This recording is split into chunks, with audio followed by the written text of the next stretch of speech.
Selamat siang. Di sini kami dari kelompok 7 akan memperkenalkan diri kami. Di sini saya bernama Yuki Bernando Jebua. Saya Muhammad Rendi Wardana. Saya Rizky Adana Putra. Saya Muhammad Arya Prabaswara. Saya Nikita Gresti Panjaitan. Saya Nurzulia Umaira. Saya Andran Fadil Syuhada. Saya Jovani Rasidin Hakim. Saya Bratuli Simanjuntak. Saya Andani. Dan saya Chandra. Inilah kami dari kelompok 7. Sekian perkenalan kami. Terima kasih. Halo, perkenalkan nama saya Nurzulia Umaira. NIM saya 2301030009. Saya Nikita Gresti Panjaitan. NIM saya 2401030062. Oke, di sini kami akan sebutkan buah-buah yang kami nampak dari rumah ke BLK, yaitu ada alpukat, buah naga, jeruk nipis, mata kucing, jahe, belimbing, timun, manggis, melon, rambutan, dan duku durian. Nah, Di sini ada juga apel, jambu, ceri, jeruk, kelapa, dan lain-lain. mungkin itu aja yang kami dapat sampaikan dari buah-buahan. Cukup sekian. Dah. Selamat siang, perkenalkan nama saya Muhammad Rendi Wardana 2301030020. Saya TP 23. Dan nama saya Chandra dengan NIM 2401030072. Di sini kami akan mempresentasikan atau menjelaskan yang bangunan. Maksud saya, yang pertama bangunan itu adalah kontrakan, masjid, Ocha, minimarket, Ricis. Selanjutnya, Dan ada Putih Mr. D, Tugu Kapal, taman, rumah, tembok, dan lain-lain. Sekian, terima kasih.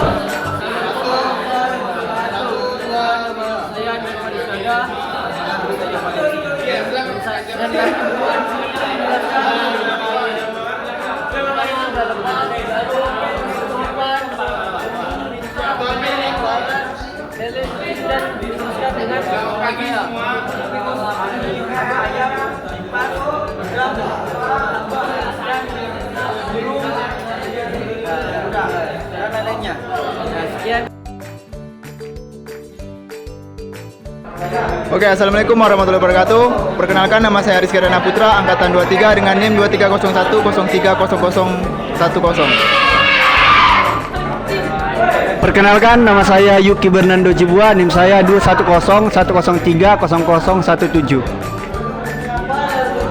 Oke, di sini kami akan menjelaskan tentang AFK. Yang pertama itu ada Ansys, Maps, Instagram, WhatsApp, TikTok, Maxroof, dan GT. Terus selanjutnya dijelaskan oleh Bang. Oke, selanjutnya itu ada aplikasi SIPA, Instagram, Telegram, Inventor, Shopee, Jurnal, dan micet. Sekian dari kami. Assalamualaikum warahmatullahi wabarakatuh. Perkenalkan, nama saya Muhammad Arya Prabaswara dengan NIM 240130030048. Saya Andani dengan NIM 2401030080. Jadi di sini kami akan menjelaskan apa yang sudah kami lihat dan kami tulis di kertas ini masing-masing. Jadi di sini ada spare part dengan ada paku, piston 63, aluminium, rempes motor, solder. Dan ada skep, sting share, blok, mesin las, dan face plate, topeng las. Baik, jadi itu saja yang sudah kami jelaskan. Sekian, terima kasih. Assalamualaikum warahmatullahi wabarakatuh. Perkenalkan, saya dari kelompok 7. Di sini kami akan menjelaskan tentang becak listrik transformasi masa depan. Nah, di sini kami beranggotakan pertama Yuki Bernando Jebua, yang kedua Aldi Junaidi, terus yang ketiga Nurzulia Umaira, yang keempat saya sendiri Rizky Adana Putra, yang kelima Muhammad Rendi Wardana, yang keenam Nikita Gresti Panjaitan, yang ketujuh Bratuli Simanjuntak, yang ke-8 M. Arya Prabaswara, yang ke-9 Chandra, yang ke-10 Agus Mikael Tambunan, yang ke-11 Andani, yang ke-12 Javani, yang ke-13 Andrian Fadil. Nah, Nah, di sini akan dilanjutkan oleh teman saya.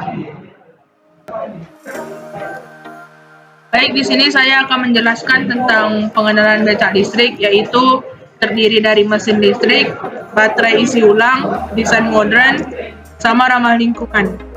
Mesin listriknya itu kami pakai dari kayak seperti motor listrik yang ramah lingkungan atau bebas emisi. Nah, di sini juga sebelah kiri kami ada mendesain gimana desain dari becak listrik yang kami buat, yang kami desain. Nah, baterai yang dapat diisi ulang memungkinkan becak listrik beroperasi tanpa menghasilkan polusi. Kelebihan becak listrik dibandingkan becak konvensional. Yang pertama, efisiensi energi. Becak listrik menggunakan energi listrik yang lebih efisien dan bebas emisi. Yang kedua, kemudahan penggunaan. Becak listrik lebih mudah dioperasikan dibandingkan becak manual yang membutuhkan tenaga fisik. Yang ketiga, kenyamanan. Desain becak listrik yang lebih modern dan ergonomis memberikan kenyamanan yang lebih baik.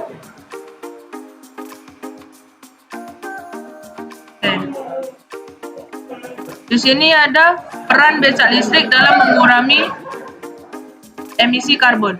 Yang pertama, bebas emisi. Becak listrik tidak menghasilkan emisi dan emisi gas rumah kaca, membantu mengurangi dampak lingkungan. Yang kedua, efisiensi energi. Yang ketiga, solusi transportasi perkotaan. Becak listrik dapat menjadi solusi transportasi di perkotaan yang ramah lingkungan. Oke, nah. Selanjutnya dampak ekonomi dan sosial becak listrik. Yang pertama itu, kalau misalnya becak listrik ini berhasil di kalangan Tanjung Pinang ini sendiri, dampaknya itu ada terbagi tiga. Bagi ekonomi sendiri, sepeda listrik ini sangat membantu perekonomian masyarakat, perekonomian sosial, dan ramah lingkungan. Mengapa saya bilang ramah lingkungan? Karena becak listrik ini tidak mengeluarkan asap, tidak menggunakan minyak bumi, dan lain-lain. Karena itu akan bisa menjadi dampak pada ekonomi sendiri. Dan selanjutnya, tantangan dan kendala dalam implementasi becak listrik. Pertama itu ada infrastruktur pengisian. Membutuhkan stasiun untuk mengisi baterai yang memadai untuk mendukung penggunaan becak listrik. Yang kedua itu biaya investasi awal. Nah, biaya investasi awalnya itu lebih mahal daripada becak biasanya. Nah, jadi itu juga yang menjadi tantangan bagi pengguna. Dan selanjutnya, ketersediaan baterai. Ketersediaan baterai ini, baterai mencukupi untuk menjadi faktor penting dalam adopsi becak listrik sendiri. Selanjutnya, inovasi dan pengembangan teknologi becak listrik. Pertama itu desain modern. Inovasi dalam desain becak listrik untuk meningkatkan kenyamanan dan daya tarik. Yang kedua, peningkatan kapasitas baterai. Inovasi ini akan terus dikembangkan oleh para peneliti becak listrik tersebut untuk supaya baterainya lebih tahan lama. Dan yang ketiga itu integrasi teknologi. Penerapan teknologi mutakhir seperti antarmuka pintar dan konektivitas untuk meningkatkan pengalaman pengguna. Selanjutnya, visi dan masa depan becak listrik di Indonesia. Transportasi berkelanjutan itu adalah yang pertama. Jadi kita mudah-mudahan kedepannya becak listrik ini akan menjadi transportasi utama untuk masyarakat Indonesia. Yang kedua, pengurangan emisi karbon.